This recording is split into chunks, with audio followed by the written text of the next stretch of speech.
Boa noite, igreja. Paz seja com todos, amém? Glória a Deus. Amém. O Guilherme comentou na abertura, né? Que a gente tem altos e baixos.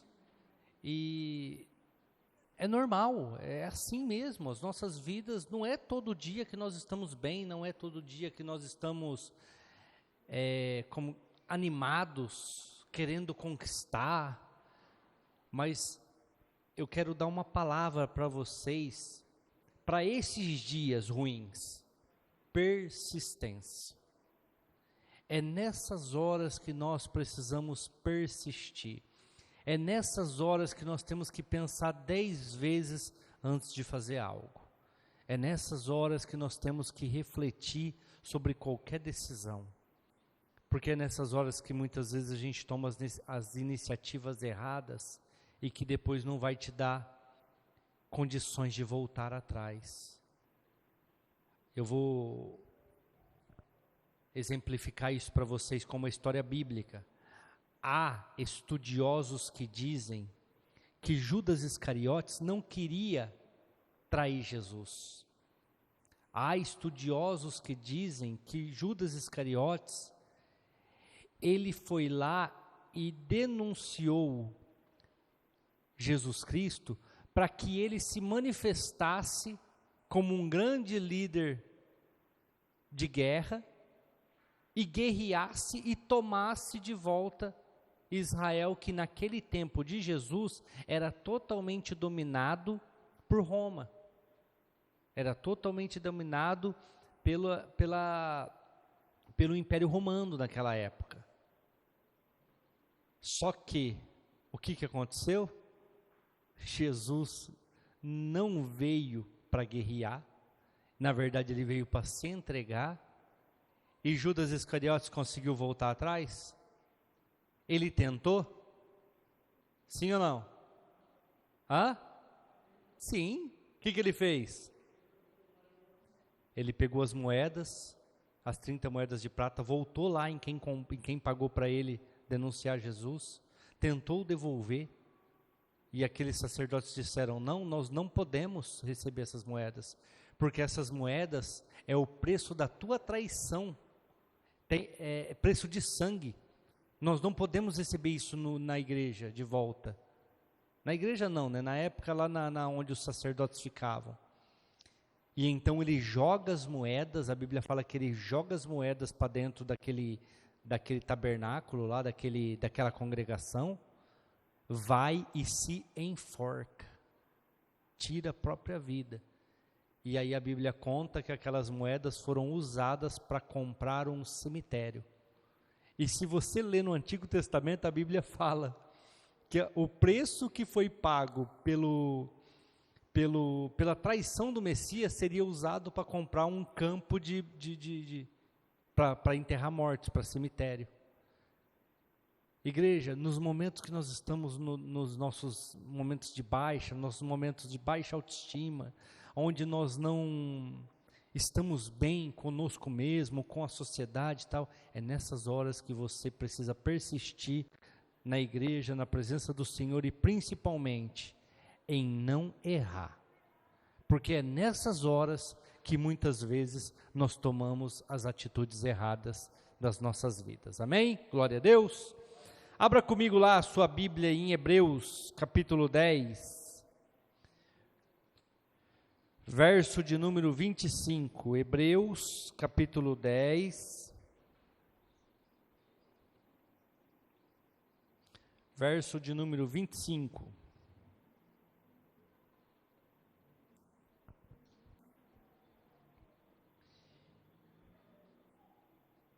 Não deixem a vossa congregação, como é costume de alguns, antes, admoestando-vos uns aos outros, e tanto mais quanto vedes que se vai aproximando aquele dia. Amém? Igreja, esse versículo ele é bem explicativo.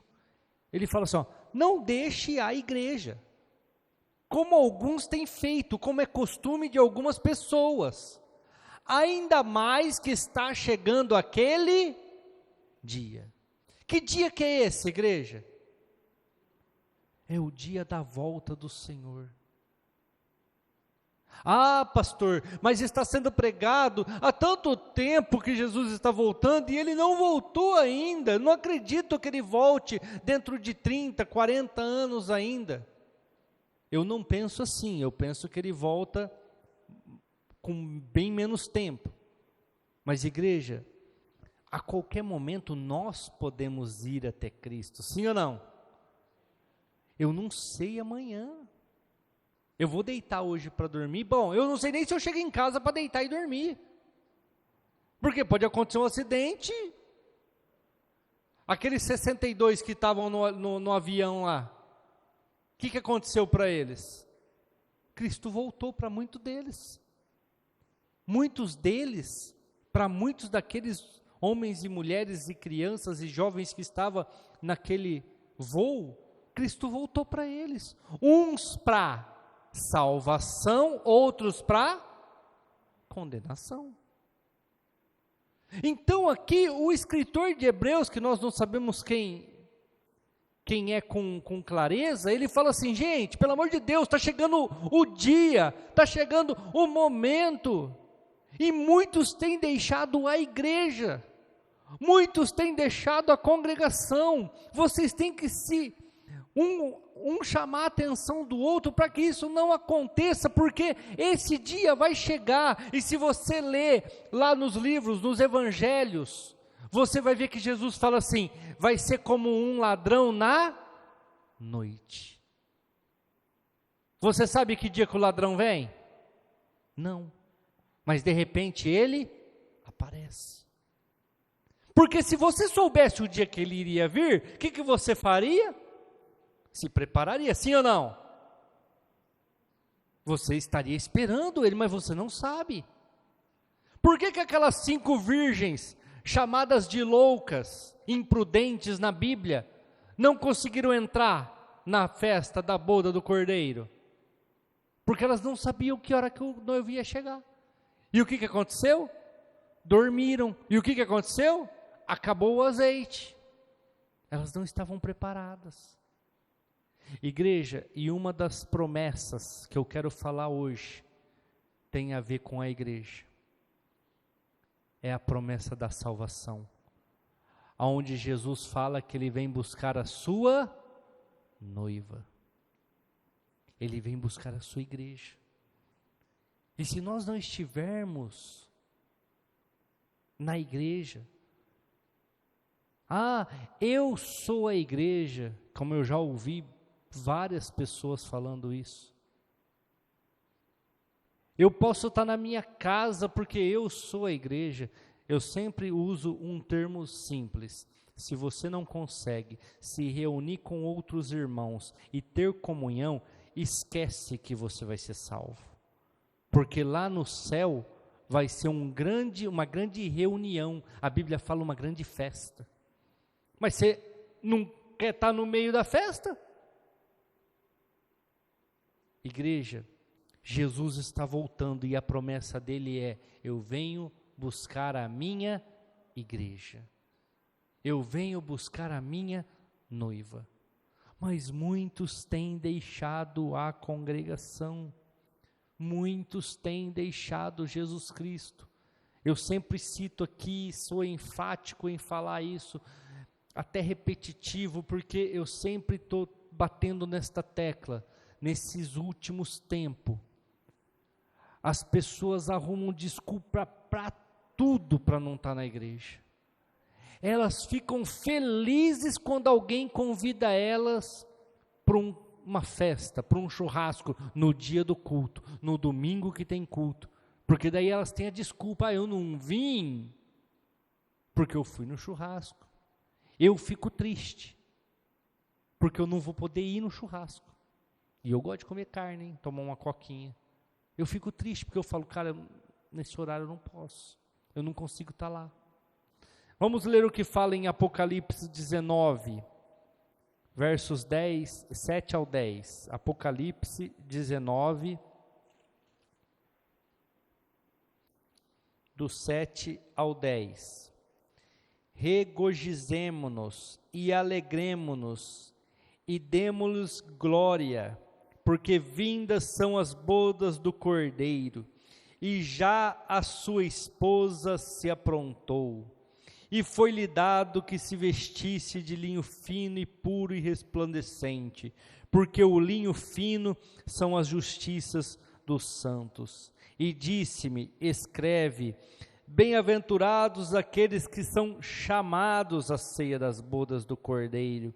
E disse-me: estas são as verdadeiras palavras de Deus.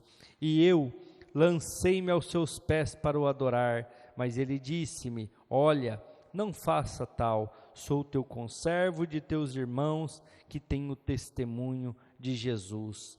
Adore a Deus, porque o testemunho de Jesus é o espírito de profecia. Amém? Glória a Deus.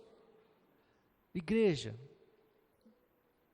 pensou naquele dia da sua volta, o nosso nome não estiver na lista de convidados? Porque a leitura é clara. Bem-aventurado aqueles que são chamados às bodas do Cordeiro, ou seja, aqueles que foram convidados. Mas muitas pessoas são convidadas e depois deixam. Esses tempos para trás, até um irmão falou assim para mim: ah, pastor, fiz uma festa tal, e depois me arrependi de ter chamado fulano lá, porque já nem faz mais parte da minha família, já nem mais está no nosso meio ali, tem comunhão comigo, com a minha esposa, e eu chamei ele num momento que ele estava no meio da gente, e o cara de pau, ele foi. Eu falei: ah, mas você convidou. Ah, mas eu não queria ter convidado não. Igreja, muitas vezes eu queria ter desconvidado, ele falou para mim. Muitas vezes, na vida espiritual, é uma vida igual à nossa. Todos vocês aqui, vamos falar que vocês têm condições e vai fazer uma festa de aniversário. Você vai chamar quem? Pessoas que não estão com você? Pessoas que falam mal de você? Pessoas que não querem seu bem? Não, você vai chamar pessoas amigas, pessoas próximas. A Bíblia fala assim, ó, bem-aventurado aqueles que são chamados às bodas do Cordeiro. Porque já está tudo pronto. Ele fala: a noiva já está pronta, o noivo já está pronto, a festa já está pronta. Mas muitas pessoas têm deixado a congregação, muitas pessoas têm deixado o convívio com Cristo, muitas pessoas têm deixado a comunhão com os irmãos, mas eles querem estar nas bodas do Cordeiro, mas eles querem entrar na festa.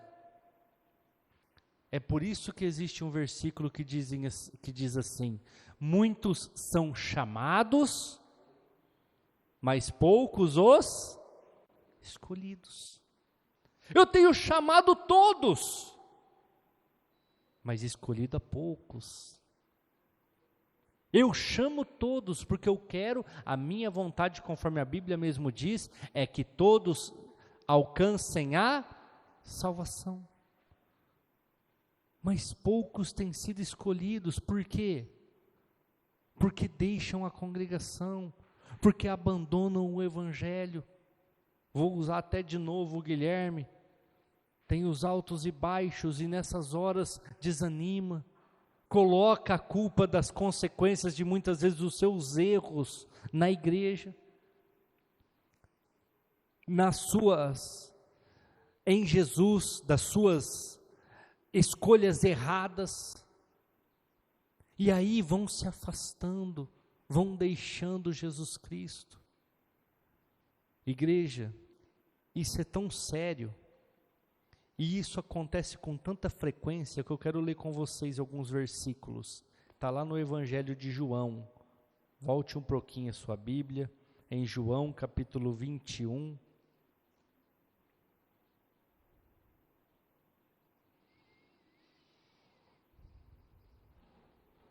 João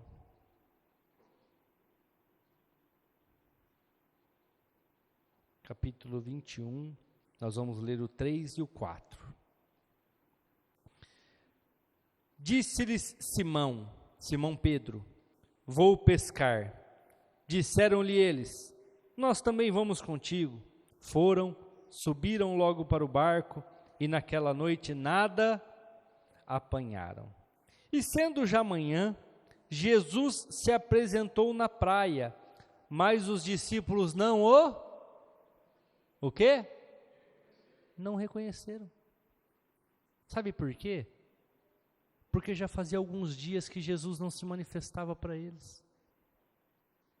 Só para vocês entenderem o que eu estou falando aqui para vocês, entender um pouco da história, Jesus, nos capítulos anteriores de João, ele é traído por Judas, ele é açoitado, ele é condenado à morte, morte de cruz, ele é crucificado, ao terceiro dia ele ressuscita, e ele fica 40 dias antes da sua ascensão aos céus. Todo mundo sabia disso? Depois que ele ressuscitou, ele ficou num período de 40 dias fazendo aparições pontuais. Não é que ele ficou andando no meio das pessoas como se nada tivesse acontecendo, não. Ele fazia aparições pontuais. Então nós já falamos aqui, já pregamos várias vezes, que ele apareceu para Maria, quando ela foi lá levar as especiarias para ungir o corpo dele depois do sábado, e ele fala com ela, e ela, Rabone, né, que quer dizer, Senhor meu. Aí ele aparece para Pedro e para João, que foram lá. Aí ele entra numa sala, onde foi a última ceia, sem abrir a porta. Aí ele pede para Tomé tocar na mão dele, porque Tomé duvidava que ele havia ressuscitado. Tomé fala, eu só acredito se eu pôr o dedo lá na sua lateral, na sua mão. Ele aparece. Ele fez várias aparições. Ele apareceu para os dois que estavam no caminho de Emaús, todo mundo lembra? Eles iam conversando, a gente achava que ele era o Messias, a gente achava que ele era aquele que libertaria, e Jesus, mas vocês são nécios. Nécios é pessoas sem conhecimento. Vocês já não leram que tudo o que aconteceu com aquele homem tinha que acontecer? Mas nós achávamos que ele ia libertar. Aí a Bíblia fala que a hora que eles chegam lá na casa dos dois, né, que Jesus parte o pão, os olhos deles se abrem, e eles falam, e Jesus some naquele momento, e eles falam, meu Deus, o homem estava com a gente na caminhada inteira, e nós não o reconhecemos. Então, Jesus fazia várias aparições, mas aqui já fazia, acredita-se pelos estudiosos, uns 20 dias que Jesus não aparecia mais. O que os discípulos fizeram? Voltaram a pescar. Por que eles voltaram a pescar, a igreja? Porque eles eram pescadores. Só que era isso que Jesus tinha para a vida deles? Não. O que Jesus falou para eles lá atrás, quando chamou eles? Farei de vocês pescadores de homens. Apanharam alguma coisa, igreja? Não. Porque a unção já não estava mais ali. O poder, a condição já não era mais para pesca. Só que eles deixaram a congregação, como é costume de alguns. E eu vou ler para vocês quem que deixou a congregação. Deixa eu pegar aqui um pouquinho para cima. 2, versículo 2, capítulo 21, versículo 2. Estavam juntos Simão Pedro, olha o Tomézão aqui também, ó. O Dídimo, o Natanael, que era de Caná da Galileia, e os filhos de Zebedeu, Tiago e João. Eles estavam em 6 apóstolos ali. Igreja, não era qualquer um, eram 6 apóstolos. Pessoas que andaram com Cristo. Vamos voltar a pescar. Isso é tão sério que eu estou falando e tão verdade, que se você continuar lendo, Jesus aparece para eles lá, aí fala para eles, joga a rede lá do lado direito. Eles jogam a rede, quantos peixes? 153 grandes peixes eles pegaram, a ponto da embarcação quase afundar. Chamaram outras embarcações para conseguir levar. Mas tinha um cara dentro do barco, que por mais que estava longe, estava perto. Tinha um cara dentro do barco, que não deixou a congregação. Vamos ler versículo 7? Então aquele discípulo a quem Jesus amava, disse a Pedro, é o Senhor. Quem que é o discípulo a quem Jesus amava, igreja? João, é o próprio escritor, só que ele se coloca na terceira pessoa. Era o próprio João. Ele fala assim para Pedrão, Pedrão, você cagou, irmão. Não era para nós ter vindo pescar, não. Quem está lá é o Senhor. É o próprio Cristo que está lá na beira do mar, lá falando com a gente. Ele vai chamar nossa atenção, porque não era para ele estar aqui. Aí continua. E quando Simão Pedro ouviu que era o Senhor, cingiu-se com a túnica porque ele estava nu e se jogou no mar. Não é, eu vou explicar isso para vocês. O judeu, eles têm uma roupa de baixo, que é uma roupa de linho. Eu vou dar um exemplo que vocês vão entender muito bem claro. Eles usam tipo o que nós usamos hoje como pijama. Eles usam por baixo e depois eles usam uma túnica por cima, uma outra roupagem. Eles não andam igual que nem eu estou aqui, só com uma camiseta. Não, eles têm que estar com uma roupa totalmente de linho por baixo. E não só na parte de cima, ele tem que estar todo coberto. E aí ele tem uma outra roupagem por cima. Acredite que Pedro, ele estava só com o pijama, vamos falar assim. Ele estava só com a roupa de baixo. Então, na hora que João fala assim, ó, é o mestre que está lá, ele pega a sua túnica, coloca, porque para o judeu estar só com a roupa de baixo é estar nu. É estar nu. E ele se joga no mar porque ele quer chegar lá rápido. Ele quer ir rápido lá para onde Jesus estava. Igreja, mas quem que tinha comunhão com Cristo para ouvir a voz dele e saber que era ele? João. E os outros 6? Não. Mas João tinha intimidade com Jesus. E isso é tão verdade o que eu estou falando, que no versículo 15, a Bíblia fala assim, ó. E depois de terem jantado, disse Jesus a Simão Pedro, Simão, filho de Jonas, ama-me mais do que estes? Ele respondeu, sim, Senhor, tu sabes que eu te amo. Disse-lhe, apacenta as minhas ovelhas. Vamos continuar lendo? O 16. Tornou a dizer-lhe segunda vez, Simão, filho de Jonas, você me ama? Disse-lhe, sim, Senhor, tu sabes que eu te amo. Respondeu Jesus, apacenta as minhas ovelhas. Vamos continuar lendo? 18. Na verdade te digo, que quando eras moço, não, acho que tem mais um, né? É o 17. Disse-lhe terceira vez, Simão, filho de Jonas, ama-me?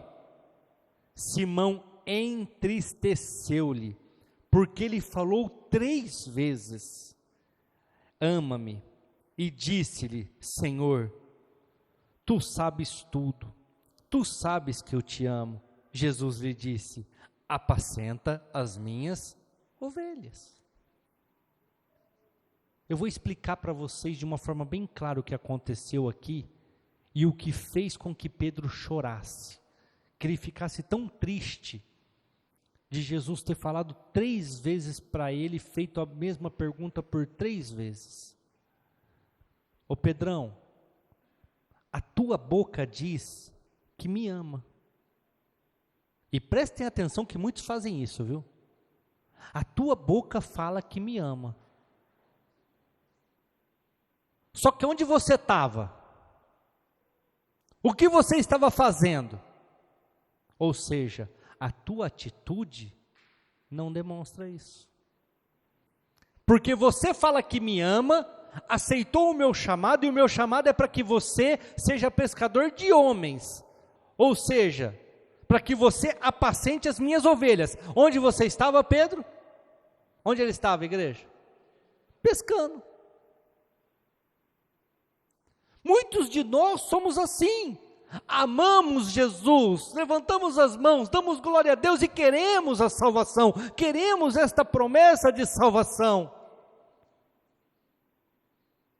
Mas Jesus fala, é da boca para fora, porque não está na minha casa, não está me servindo. Quando está na minha casa é porque tem problema, é porque tem dificuldades. Não está na minha casa para me adorar, não está na minha casa pelo que eu sou. Igreja, o dia que nós aprendermos, como eu e o Guilherme estava conversando ali no bebedouro, a orar pelo nosso trabalho, a orar pelo nosso casamento ou relacionamento, quem não é casado, a orar pelo nosso carro, pela nossa casa, por aquilo que nos envolve, a colocar Jesus em primeiro lugar em tudo. Ontem nós falamos um pouco disso na célula. Aí nós vamos amar, aí nós vamos responder e Jesus vai falar, não, realmente me ama, porque eu estou em primeiro lugar na vida dele. Ai pastor, mas isso aí, eu vou falar o que eu ouço muito, né? É fanatismo, pastor. Igreja, pode ser um fanatismo, mas é um fanatismo que dá certo. É um fanatismo que não te deixa com depressão. É um fanatismo que não te deixa com medo. É um fanatismo que não te deixa ansioso. É um fanatismo que não te deixa doente. É um fanatismo que te traz paz. É um fanatismo que te traz tranquilidade. Uma pessoa postou lá uma frase, né? Eu não faço porque minha religião não permite. E colocou embaixo assim, o que você acha disso? Aí lá, os fanáticos fazem isso, a outra, eu não concordo, porque a gente tem que fazer aquilo que a gente quer. Eu falei, deixa eu olhar o perfil desses dois endemoniados. Aí eu entrei olhei lá o perfil, não tinha muita coisa. Olhei o perfil da outra mulher, massagista. Não desmerecendo. Pelo que eu entendi lá, trabalha com esses negócios de vender conteúdo adulto, que eu fui descobrir agora há pouco tempo que existe, negócio de foto. Eu falei, é lógico que a pessoa vai falar mal da religião. É lógico que Jesus não presta para essas pessoas, porque é contrário àquilo que eles fazem. Graças a Deus, Deus tem tanta misericórdia dessas pessoas, que elas podem se arrepender lá na frente, e Jesus pega tudo isso, joga lá no lago de esquecimento, e acabou, porque a alma dela vale muito mais que isso tudo. Mas muitas vezes nós queremos justificar os nossos erros. Por que Pedro ficou triste? Porque ele sabia que ele estava errado. Ele estava sendo confrontado. Você me ama, Pedro? Amo, Senhor, o Senhor sabe, mas você não estava fazendo o que eu mandei. Apacenta as minhas ovelhas. Você não está cumprindo aquilo que eu te pedi. É fácil aceitar Jesus, igreja. É fácil passar pelas águas do batismo. O duro é seguir. O duro é obedecer. O duro é ser fiel. E fiel, quando eu digo, é não vacilar. É não negar. Eu nego Jesus, dependendo das minhas atitudes. Eu nego Jesus dependendo das minhas escolhas. E igreja, pode confiar, não é fanatismo.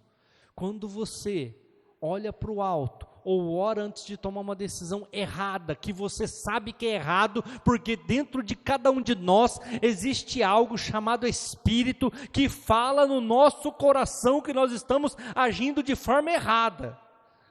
Eu não preciso, eu como pastor, ficar falando, você errou aqui, você errou ali, você errou lá, porque você sabe que você errou, e isso é bíblico, a Bíblia fala, eu colocarei no coração deles as minhas leis, para que eles saibam o que é certo e o que é errado. Então nós sabemos o que é certo e o que é errado. Pedro sabia que ele estava errado, Pedro sabia que ele não estava cumprindo a vontade de Jesus naquele momento. Igreja, muitos de nós erramos, muitos de nós falhamos.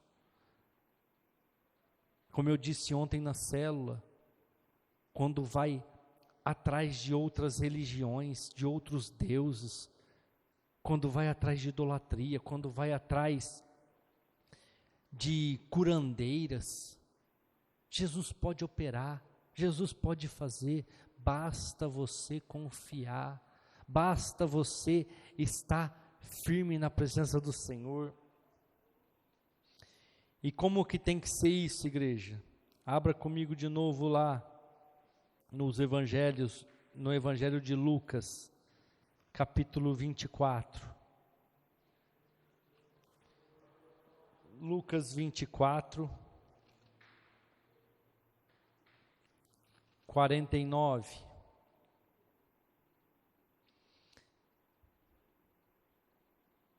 E eis que sobre vós eu envio a promessa do meu Pai.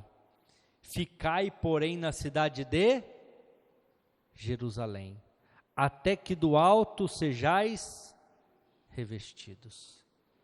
Eu vou mudar isso aqui, porque hoje a Jerusalém celestial é a igreja.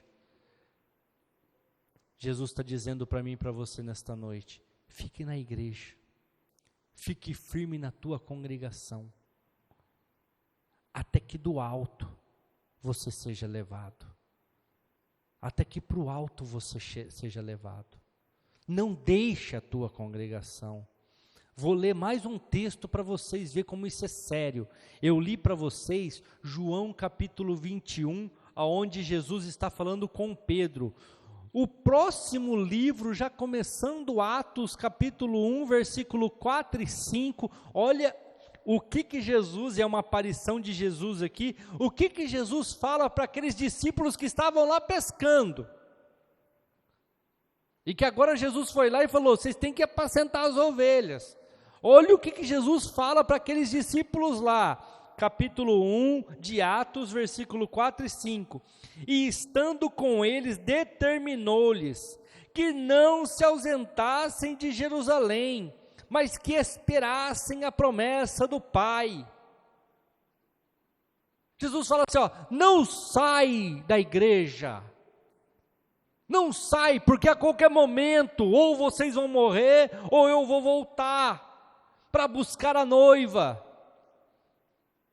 Se vocês não estiverem, corre o risco de não serem cansados. Fiquem em Jerusalém, fica aqui, até que do alto vocês recebam a promessa do Pai. O 5, porque na verdade João batizou com água, mas vós sereis batizados com o Espírito Santo, não muito depois desses dias. Jesus falou assim, não vai demorar, não vai demorar. Igreja, vamos voltar lá em Hebreus 10, 25. Não deixe a congregação como é costume de alguns.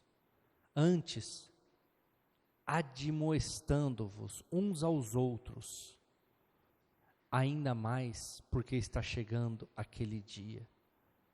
Cuidado com muitas influências. Já contei meu testemunho aqui. Não fico estudando outras religiões, não fico ouvindo outras religiões, não dou trela para outras religiões, porque eu não quero mudar o meu caminho, eu não quero ter dúvidas do meu caminho, porque a Bíblia fala assim, lá em Eclesiastes, não há limites para se fazer livros, e o muito estudar é enfado da carne. Sabe o que Paulo fala? A letra mata, mas o Espírito vivifica. Sabe o que ele está querendo dizer? Ele não está querendo dizer para você não estudar a Bíblia, para você não aprender da letra. Não, ele está dizendo assim, estude a Bíblia, mas tenha intimidade com o Pai. Converse com o Pai. Tenha intimidade e proximidade com o teu Deus. Igreja, cansei de ver pessoas estudiosas da Bíblia. É uma brincadeira que eu faço, eu não sei nem se o Senhor aprova essa brincadeira que eu faço, que eu falo assim, crente velho vira diabo. Porque os caras estudam tanto, que daí eles começam a duvidar de tudo. começam a acreditar em tudo. A Simone até falou ontem na célula de um pastor de uma igreja de muitos membros, uma igreja bem grande, que ele falou num culto que ele estava pregando lá, que Jesus não é um anjo. É um anjo, não Messias, é um anjo. Sabe o que é isso aí? Crente velho, água parada, não movimenta, dá bicho. Sabe o que Paulo está falando para nós? Não fica só na letra não, tenha intimidade com teu Deus, se coloque em oração, não deixe a sua congregação por causa do fulano, por causa do ciclano, por causa da roupa da fulana, por causa da roupa do ciclano, ou por causa do jeito que a irmã canta, o irmão canta, por jeito que o pastor faz. Não, tem intimidade com o Pai, tem intimidade com o Pai.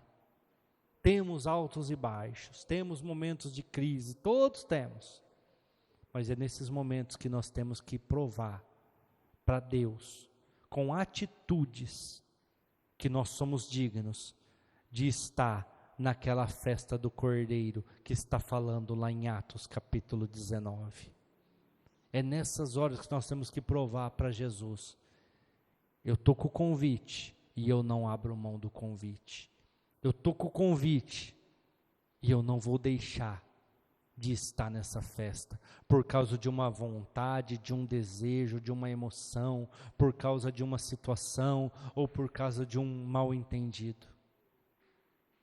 Igreja, não deixe a congregação, não deixe Jesus por nada. Para com essas coisinhas de ficar indo atrás disso, indo atrás daquilo, acreditando em tudo que te falam. Não seja como a Bíblia fala, como uma vara, que qualquer vento sopra e leva você para lá e para cá. Não seja assim não. Seja firme, eu sou de Cristo. E qualquer outra coisa não me convence. Porque a verdade é aquilo que está na palavra de Deus. Ah, mas é que o cara me mostrou lá o Evangelho segundo o Espiritismo, e é legal. Foi tirado dali, adulterado, para que gerasse aquilo lá. Ah, o católico me mostrou isso, e eu achei legal. Foi tirado daqui, adulterado, e algumas coisas nem mexeram, mas não falam, para você ser atraído, para você ser levado. Sempre falo, principalmente para católico, eles vêm, eu quero batizar meu filho porque nasceu lá na igreja tal. O que você acha, pastor? Acho errado, tem que apresentar, não batizar. Mas a igreja católica fala que tem que batizar. Eu falei, o que eles falam não interessa, está na Bíblia? Eu não sei. Eu falei, então não está, porque o próprio Jesus foi batizado com 30 anos. Pode ler, está na Bíblia deles, Jesus vai no batismo com 30 anos. Só que muitas vezes as pessoas são levadas por falta de conhecimento, por falta de firmeza, por falar assim, eu não vou batizar, eu não vou fazer porque não está na palavra. E eu quero garantir a minha entrada no céu, eu quero garantir o meu convite para as bodas do Cordeiro, eu quero estar nessa grande festa. E não é um divórcio, não é uma traição, não é um adultério, não é uma fornicação, não é uma homossexualidade, não é um vício que vai me tirar das bodas do Cordeiro. Não é nada disso que vai me tirar o convite, porque a Bíblia fala em Apocalipse capítulo 19, bem-aventurado aqueles que foram chamados. Muitos são chamados, mas poucos os escolhidos. Amém? Glória a Deus. Amém. Pastora Simone, vem cá encerrar. Aí, pastora, está devagar demais, hein? Pelo amor de Deus. Pode acontecer dele não vir no domingo. Amém? Amém, irmãos? Se coloque de pé. Amém. Que Jesus seja o centro da tua vida, dos teus pensamentos, e que você tenha discernimento para compreender e para viver as coisas do alto. Amém? Senhor, em nome de Jesus, Pai, nós te louvamos, Deus, nós te agradecemos, porque mais uma vez nós tivemos o privilégio de ouvir a Tua voz falando conosco, Pai, e que essa palavra, Senhor, frutifique no nosso coração, que ela venha germinar numa terra boa, que ela venha dar frutos, Pai, que essa palavra nos incomode a tal ponto de haver em nós transformação e mudança de vida, e mudança de pensamento, e mudança de atitude, Pai.